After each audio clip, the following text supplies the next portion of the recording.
Assalamualaikum warahmatullahi wabarakatuh. Perkenalkan, nama saya M. Fikri Taufikur Rahman, NIM 1908480. Saya merupakan mahasiswa pendidikan pariwisata Universitas Pendidikan Indonesia. Di sini saya akan melakukan presentasi untuk memenuhi ujian tengah semester mata kuliah Bahasa Indonesia. Di sini saya akan mempresentasikan makalah yang telah dibuat oleh kelompok saya, yang berjudul Pemanfaatan Bahasa Lokal sebagai Daya Tarik Destinasi Wisata. Saya akan mempresentasikan mengenai bab 2 kajian teori. Langsung saja ke pengertian yang pertama, yaitu pengertian bahasa lokal. Menurut Anis dan Sadono, bahasa lokal adalah bahasa ibu. Mengapa demikian? Karena sewaktu kita kecil, ibu selalu berbicara dan menggunakan bahasa lokal. Bahasa lokal juga merupakan bahasa yang sering digunakan di rumah dan di kampung halaman.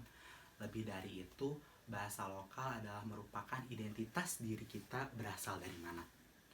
Sedangkan menurut Giamaresi dan Respito, bahasa lokal adalah bahasa yang dimiliki di suatu tempat atau daerah dan memiliki karakter yang berbeda-beda di suatu tempat atau daerah tersebut. Perbedaan karakternya seperti logat, cara penyampaian, dan bahasanya itu sendiri.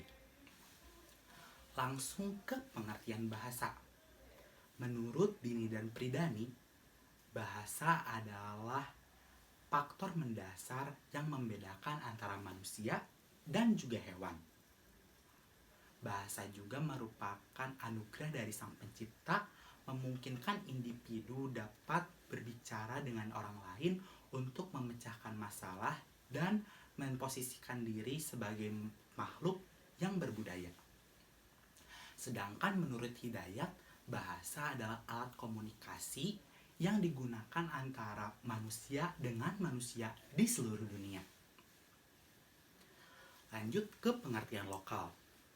Menurut Pajarini, lokal merupakan berbagai strategi kehidupan, pandangan hidup yang diwujudkan atas aktivitas yang dilakukan oleh masyarakat lokal itu sendiri. Langsung ke pemanfaatan bahasa lokal dalam destinasi wisata atau dalam pariwisata. Menurut Widya Stuti, jika seseorang ingin mendirikan destinasi wisata atau pariwisata di suatu tempat atau daerah, harus memiliki izin dari warga lokalnya itu sendiri. Jika warga lokalnya itu sendiri mengizinkan, maka langsung pembuatan ke pariwisatanya itu sendiri.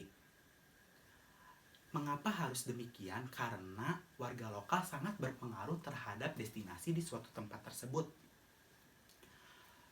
Nah, jika warga lokal juga akan memiliki berbagai manfaat dari destinasi yang ada.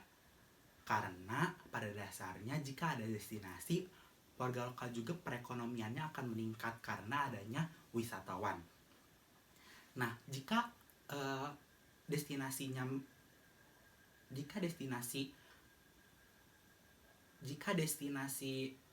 berbau budaya, maka warga lokal juga memiliki aset, yaitu aset memiliki bahasa lokal. Warga asing seringkali ingin mempelajari bahasa lokal, contohnya seperti bahasa Sunda, Jawa, dan yang lainnya. Lanjut ke pengertian destinasi wisata. Menurut Ricardson dan Plucker, destinasi wisata adalah tempat yang sering dikunjungi dari suatu tempat ke tempat yang lain pada saat perjalanan dengan beberapa batas aktual yang terjadi. Tetapi menurut Suwantoro, destinasi wisata adalah berpergian karena adanya keperluan seperti keperluan ekonomi, sosial, dan yang lainnya. Dan itu merupakan kepentingan yang tidak bisa diganggu-gugat. Menurut Pandit, destinasi wisata merupakan atas dasar keinginan, pandangan hidup untuk mempelajari kehidupan masyarakat atau keadaan rakyat yang ada di suatu destinasi. Lanjut ke pengertian pariwisata.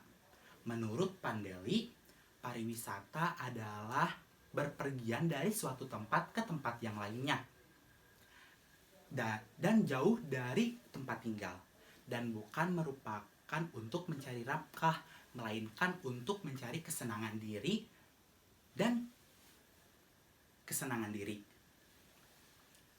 Sekarang ke yang terakhir, yaitu citra destinasi. Menurut Pinatu dan Gayatri, citra destinasi adalah perbedaan antara destinasi yang satu dan destinasi yang lain.